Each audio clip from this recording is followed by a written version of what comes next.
Okay, guys, let me know how many of you has already done with your IELTS exam. I meant to say you've already given the exam and then you're waiting for the you want a better band and you're planning to write again. How many of you have experienced IELTS exam so far? If you have written IELTS already, type me. If you haven't written, this is the first time, like you are like yet to plan to write after the course, say write no. If you have written, you type me.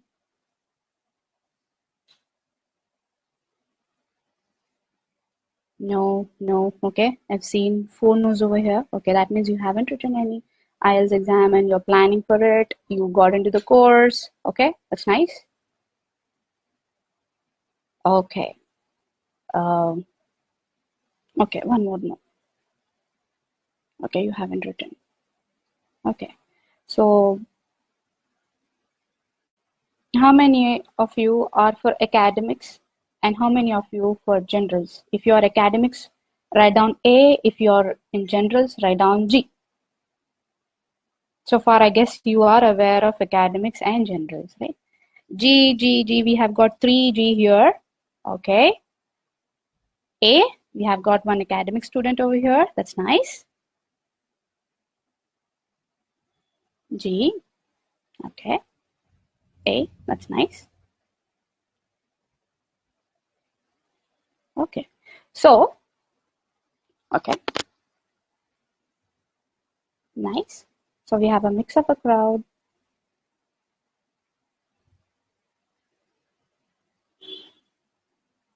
Okay, guys. Because this is a online class, so there must be a tiny, whiny technical problem, like maybe you're not able to hear me, or maybe you're not able to see the video properly and all that stuff. Please don't panic. We have our admin team who will definitely help you out in that. So let's begin the class. So okay, then I guess you all are aware why do we even write IELTS, right? So IELTS is International English Language Testing System. So what we do in it is like, let me introduce myself. I'm so sorry about that. So my name is Salma Sheikh and I am certified IELTS trainer, and so eager to start the class. So like I started the class right away. So I have done my English literature, and then I've done certification in IELTS, and I proudly say that more students of mine have got band 8, 7.5 and all. It depends on their hard work. Also, it depends on the strategies that I share with them, and then they implement it properly. Okay. So because of the country lockdown here, so we are like got into this online course. Thank you, Abhyaas, for providing this for the students and the instructor. So let's begin our stuff. So in your IELTS, you will have all the 4 modules. Wait, I'll just open one news whiteout. Yeah. So in your IELTS, you'll have 4 modules. Okay. 4.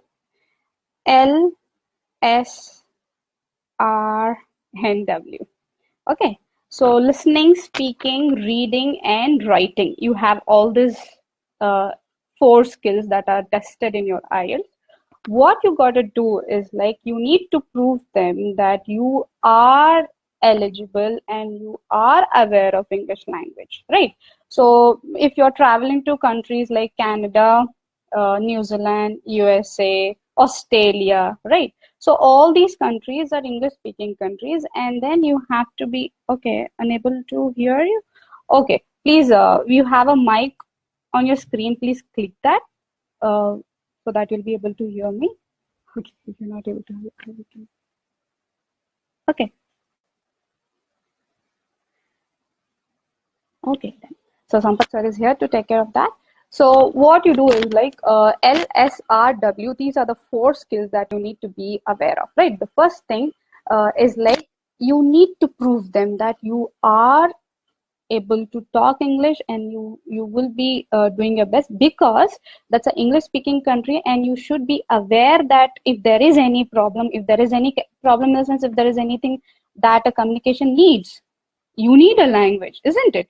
So you need to make sure that you can speak all the four skills properly, right? So far what we have observed is like, listening is something that we are never tested on. Listening is something that we are never tested on. So it is something like, audios will be played, you will be hearing that audio, and then you'll be writing out down the answers, right? And then speaking, we will go through our course is actually for 4 weeks, and each week we have one each skill, right? So today's I meant to say this week, which starts today, we're going to start with writing module, okay? And then we'll go on with it, right? As the course is like given to you already in prior, we'll let you know what are the stuff, right?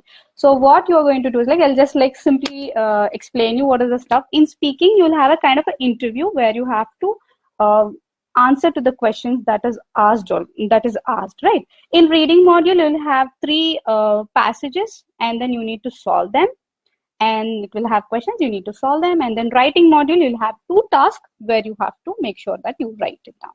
Now, as I've asked a couple of students to write A if you're academics and write G if you're generals, right? A is specifically for them who are planning to travel abroad to study, okay?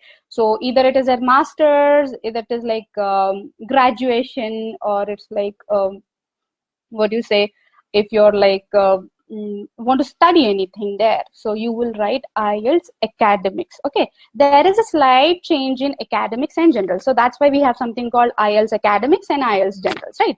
So IELTS to A, that is academics, is meant for students, okay? So it doesn't matter if you're work like for example, let me say like I've like already done my graduation, and then I've got into job, and then I want to go USA to study, but still I'll write A, because my purpose to travel abroad is to write. I mean to say get into studies. So that is A, right? And the next one that we have is G. G is generally for the people like IELTS generals. It is actually so for them who are like planning to work. Okay, you want to go abroad to work, to earn money, right, or whatever it is. So you need to make sure that first select either you are writing IELTS academics or you're writing IELTS generals, right? So if you're academics, that means you're a student. If you're writing generals, that means you're like a job holder, right? So that is all about your little idea about IELTS generals and IELTS academics, also keeping all the 4 modules in our mind. Now let's get back to our course, that is like first week of the course, that is writing module, okay? Okay, writing module. So here, so far so clear, guys? Are you clear about your IELTS? Why do we write IELTS, and what is called IELTS academics and IELTS generals? If you guys are clear with it, please type yes.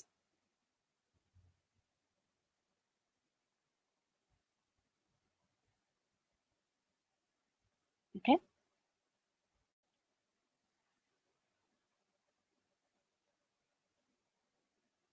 Okay. Fine.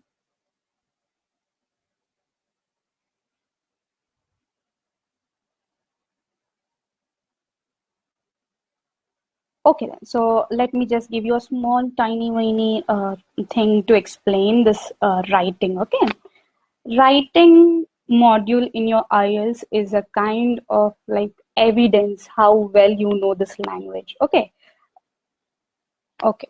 Sampath sir will take care of Vinyl. Okay. So for example, let me say like okay, let me say like, or somewhere like someone I went to interview or whatever it is, not to be specifically about interview, because most of the crowd is mix of it. So what I can say is like viva, okay? So if there is any viva stuff, and then we are going to start with it. If you're like, if the examiner is asking us some questions sometimes, okay, so now let me say like, if someone is asking you, are you able to hear me? So This is also yes. Yes, I can hear you. This is also yes. Mm, okay.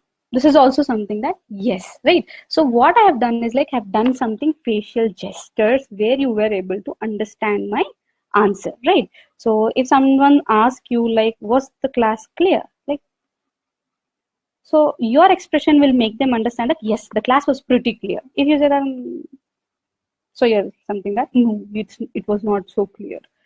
So that means something. Okay, fine, right? So whatever what I'm trying to tell you is like sometimes when we're speaking face to face, like if someone is sitting right in front of us, and then we're like trying to make facial expressions, you can make it, but when you have to write something, you need to be really really clear, right? So if something comes in your head and then you write it down, and then most of the people can take it wrong, right?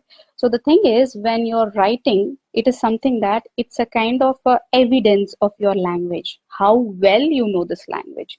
So these are your mistakes. If it is something that you know the language really good, but you don't know the grammar, that means you're like making mistakes in tenses, you're making mistakes in subject verb agreement, you're making some mistakes in say like subject verb agreement, parts of speech, and all that stuff. So what happens is like the person will understand that okay, this guy is weak in grammar.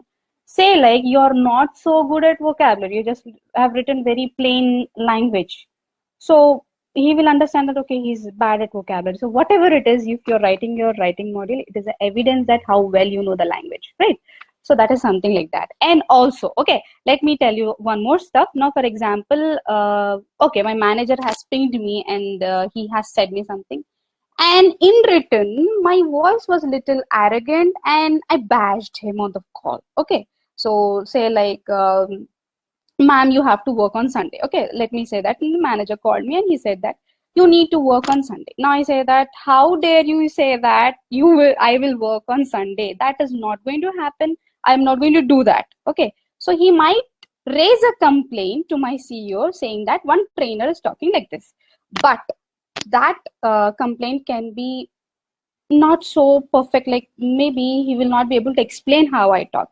Now for example, if the same manager has written a mail to me like, ma'am, you have to work on Sunday, if I have bashed him in the letters, right, in my writing, like, sir, how dare you ask me to work on Sunday? So that is a evidence. He'll show the evidence. See, this is the trainer and she is talking to me like this. So that is completely evidence that is shown that okay, so she is going to she's talking like this and some action will be taken. So you need to be really really careful when you're doing your writing module, because it's all about your language. Okay, so let's begin our class now. So academics and generals, I'll be taking simultaneously, I'll be explaining. Okay, in academics you have something called, either it is academics or generals, you have two tasks, task 1 and task 2. Okay, so what is task 1? Task 1 is all about your picture description. So you will have a picture and then you have to write about it. So picture is generally, you will have something called bar diagram or a pie chart or a flow chart, right? So all that stuff, I guess you all are aware of that, right? It's not clear. Okay, so right, so in picture description you will have all the diagrams and then you have to go ahead, guys. For each slide I'll be asking you, is it clear? You will say yes or no. Okay, because I will not know if you say it's not clear, in which point are you exactly telling me which one is not clear. Okay, so let's get back. So task 1 is all about your picture description. You will have a picture. If you guys remember in intermediate level, what we have done is something called report writing, right? So you have a diagram in front of you and then you need to focus, understand that diagram. It has some data on it and then you have to find out what it is. Okay, so you have to identify that and you will write it in your words, right? So approximate time is 20 minutes and you have to write 150 words. Guys, let me tell you one more thing. It is like 20 minutes is a rough estimate. Okay, all together you will have 40 minutes. Wait, this is not right. Right, you will have 40 minutes to write down the task 2, and you will have 20 minutes to write down your task 1. That's a rough estimate. You can use more than that. It is completely up to you.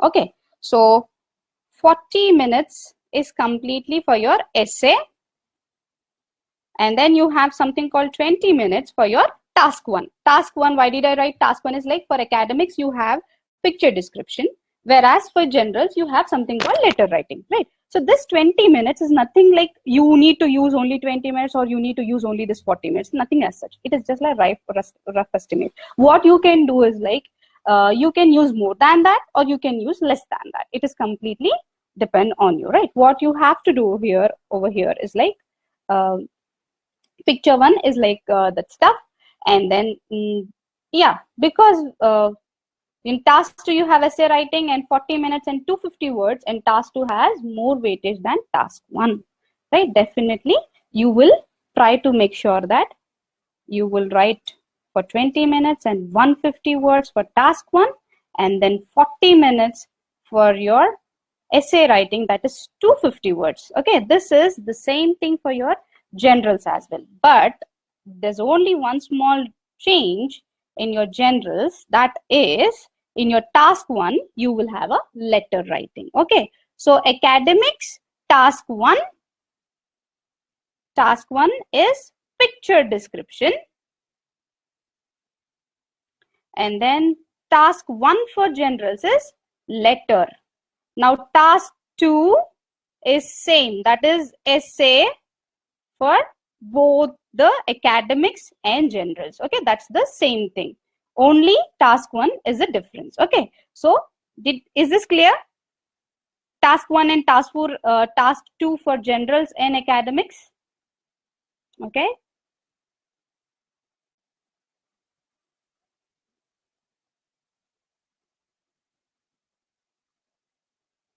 okay. Now next what we're going to say is like, why is that we even have a writing skill that is being tested in our IELTS? Okay, we're able to speak good English, that's fine, isn't it guys? That's sufficient, but we have something called skills that are tested in our writing. Okay, so what is that first? So actually guys, this 4 things what is there on the slide is actually your marking criteria. Okay, so if some of your friend come to you and say that, hey buddy, I have got band 6 or I have got band 7, or someone says that I've got 7.5, so there must be some reason, right? Or maybe there's it should be some marking criteria why he has got 6, 6.5, 7, 7.5. So this is the criteria guys. So these are the skills that are tested, and on this basis you are going to get the band. The first thing is called task achievement or a task response, right? So task achievement is nothing but when you have a question that is given to you. Okay, say like there are 2 questions in the proper stuff, or maybe if it is like I'm like going with your essay writing examples much because we have both generals and academics here, right? So say like why should you use cell phone? Okay, who should use it? Okay, now why is like, why should you use it, for what purpose, and who? Maybe I meant to talk about the age group. Okay, so is this clear? So now there are 2 questions over here, why and who. So for example, let me say that you wrote really well, your writing was amazing, but you were focusing only on why should we use it. Now you have written like cell phone should be used because you'll get a really good knowledge about the technology, you'll be learning so many good courses like this, or maybe you can contact your friends who are like really far away, right? So now you have answered all about why.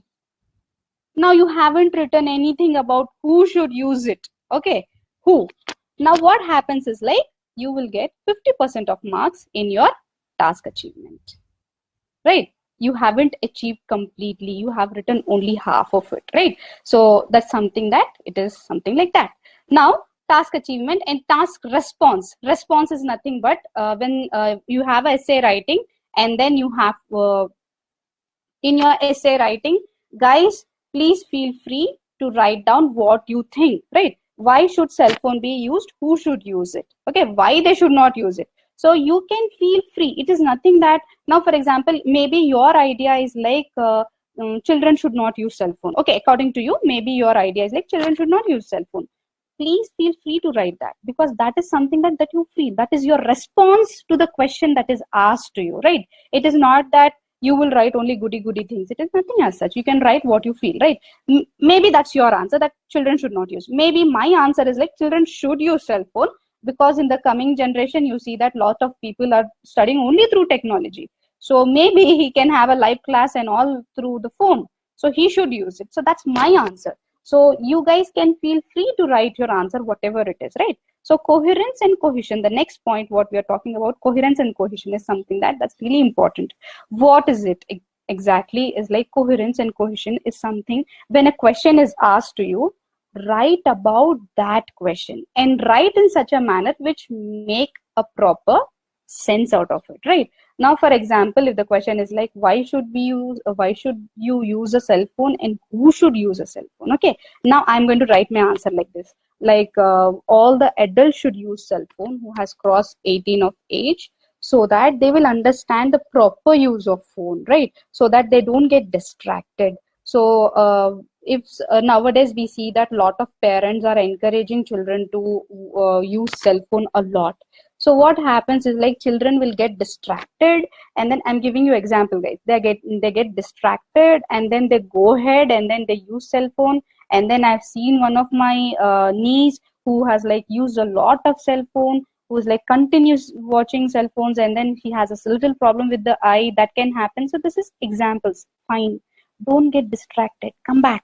Okay, come back and then get back to the question. Now from there, if you're like starting, like nowadays parents are really busy, they don't want to spend time with children, they keep on they are busy with their own schedule. At that meantime they give cell phone. With the cell phone, so what happens is like you're giving example, that's fine, but what are you doing is like you're getting away from the question. Get back to it, don't run. So you should make sure that your examples or your topic is completely based on the question that is given. Okay, if I have to give you one more example, not talking much about cell phone, if it is something like, who is responsible for the beautiful city, leader or the citizens? This is the question. Okay, so what you do is like, if you are like focusing on leader is more responsible, primary responsibility is all about the leader, because he's going to check, he's going to rectify, verify all that stuff. And then we have a best leader in the country, and then there are some leaders who are just corrupted, and then they do this. There is one leader, his name is so and so, he has done this, he has done. What did you do? You have got distracted from the topic. Come back, and then get back to the question. Don't get distracted. What happens is like in speaking, if you get distracted, you can come back really quickly. Okay, all of a sudden, if someone like my class is about IELTS. Okay, now I started with IELTS academics, generals, and all that stuff, and then suddenly I got into GRE. Okay, I'm talking about GRE, what happens in GRE, who should write and why should you write, and what are the stuff. I'm talking about that. And then I suddenly realized that no, I'm actually talking about IELTS. I can come back. But in your writing, it is really difficult to get back to the topic. So it is better, it is advisable to make sure that you don't get distracted. If you're giving examples also, that's fine, but get back to that. Don't get lost somewhere and you're just talking about that. So make sure that you get back to that. So that is all about your coherence and cohesion, getting on the topic, you're talking on the topic and you're talking something meaningful, right? Yeah, the third one, the most important thing in all the modules, guys. I'm not only talking about writing module, speaking module, reading module, listening module, and all the modules. LSRW, your vocabulary is something that you should focus a lot onto, right? Now say like if you're talking really plain English, and then it will not sound good, right? If someone asks me like, ma'am, what did you cook today? Now I'm going to say like, I have cooked paneer butter masala today and it was palatable. It was delicious, right? It was appetizing. It was scrumptious, right? So if you have observed that only for a small delicious word, I have used so many words. They all are called synonyms, right? So all the meaning, all the words has a similar meaning. So what you have to do is like, you use a lot of synonyms rather using one word. Okay, so you have to make sure that you do it. Okay, now I want to give a smallest tiniest stuff here, like 1 minute, guys. Okay, now say like I have a meeting now, and then A minute.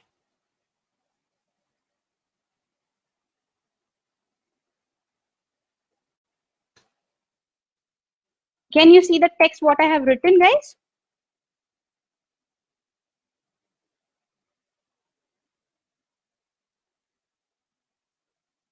Okay. So I had now say like I have a meeting now. Okay. So with my manager, and he asked me, how are your IELTS students? And I want to tell him that my IELTS students are really hardworking. Okay. Being an IELTS trainer, if I say that, sir, my participants are really hardworking, and then I'm talking about another line, I'm saying that hardworking, it will sound really bad. So is there any other word I can use for hardworking, guys? If you are aware, please type the words. Synonyms for hardworking. Please don't ask Google. Try it out. So at once I said hardworking. Studious, good. Shweta, very good. If you don't want me to tell your name, I think the chat is visible for everyone. Studious, that's a really good word. Diligent, bravo, very good word.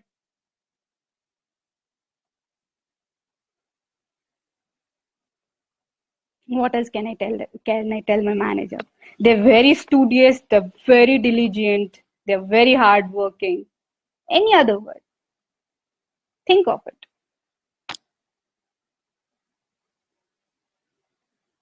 Okay, there's Sampath sir in between, okay?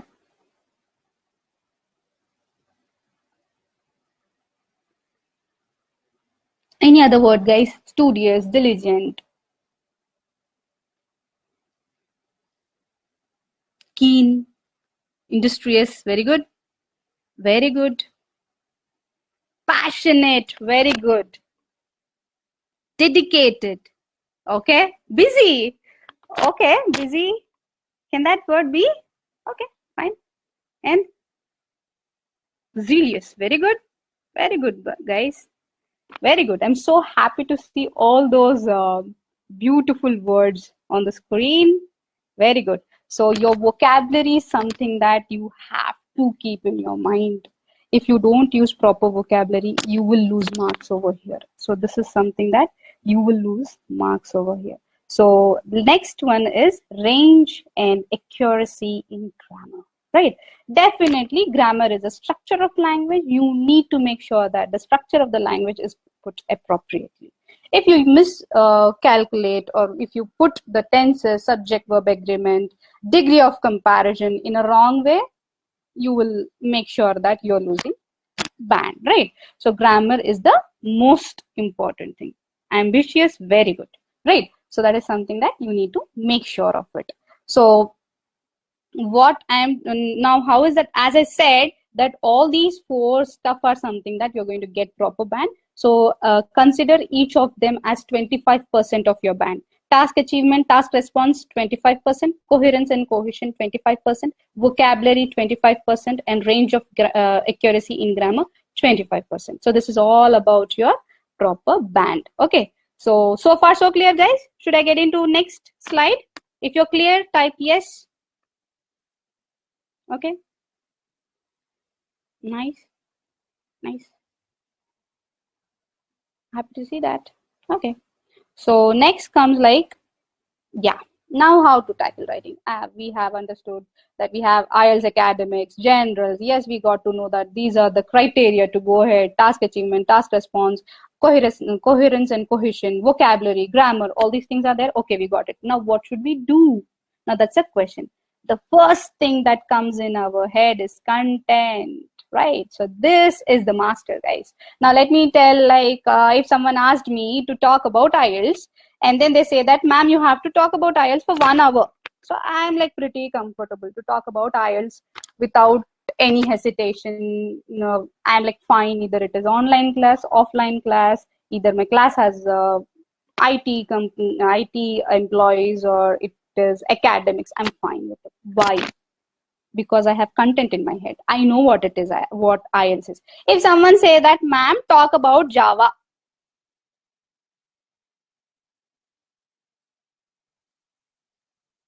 I'll not be able to talk a word.